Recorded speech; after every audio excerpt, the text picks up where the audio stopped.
राधे राधे आप सभी को। आज हम एक कजरी गीत लेके आई हूँ।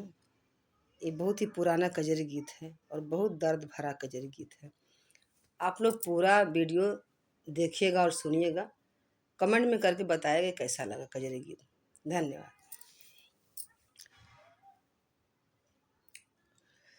हरे रामा बाबा के सागरवा मोरवा बोलै रे हरि की। हरे रामा बाबा के सागरवा मोरवा बोलै रे हरि।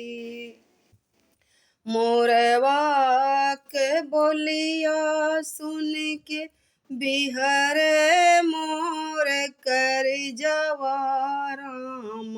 बिहर मोर कर जवा राम।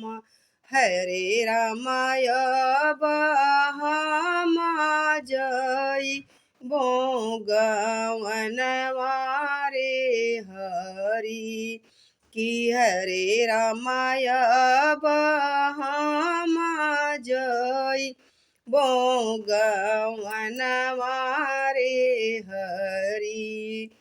हरे रामा बाबा के सागरवा मोरवा बोले रे हरि।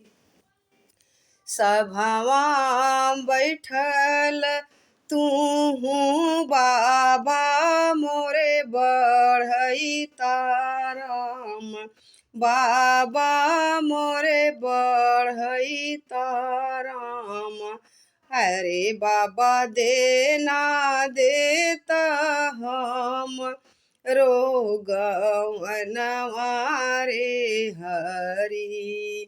अरे बाबा देना देता हम रोगवन वारे हरि।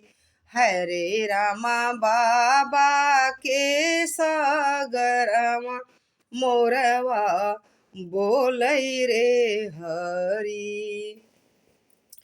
तोहरो गमनवा बेटी नान्हे मुहे कैली राम। नान्हे मुहे कैली राम। अरे बेटी कांता तोहरे गई ले विदेशवा रे हरि। अरे बेटी कांता तोहरे गई ले विदेशवा रे हरि। हरे रामा बाबा के सागरवा मोरवा बोलै रे हरि।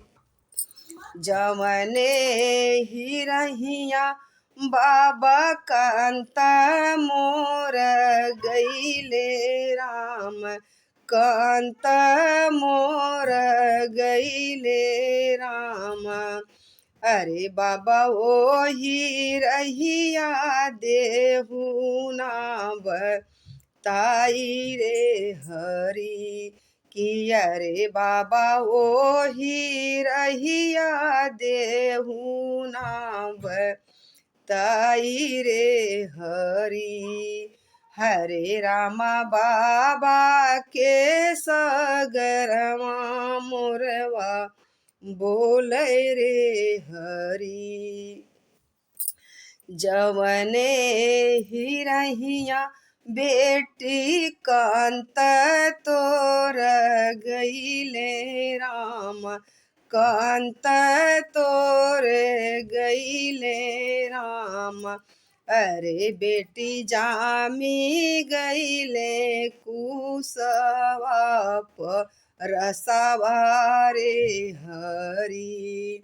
अरे बेटी जामी गईले कुसवा रसवा रे हरि की। हरे रामा बाबा के सागरवा मोरवा बोलै रे हरि। देहू न बाब हो ढाल तलवरिया राम, ढाल तलवरिया राम।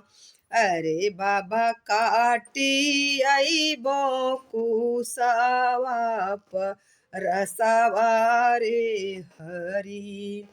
अरे बाबा काटी अइबो कुसवा रसवा रे हरी। हरे राम बाबा के सगरवा मोरवा बोलै रे हरी। फाटेला छतिया बेटी दहकेला कर जवा राम, दहकेला कर जवा राम। अरे बेटी कहाँ से ले आई तोहर कंतरे हरी। कि अरे बेटी कहाँ से ले आई तोहर कंतरे हरी। जवने ही देसवा बेटी कांत तोहर गईले राम, कांत तोहर गईले राम। अरे बेटी केहू ना लवटी फेर आवै रे हरी। कि अरे बेटी केहू ना लवटी फेर आवै रे हरी। कि हरे रामा बाबा के सगरमा मोरवा बोलै रे हरी।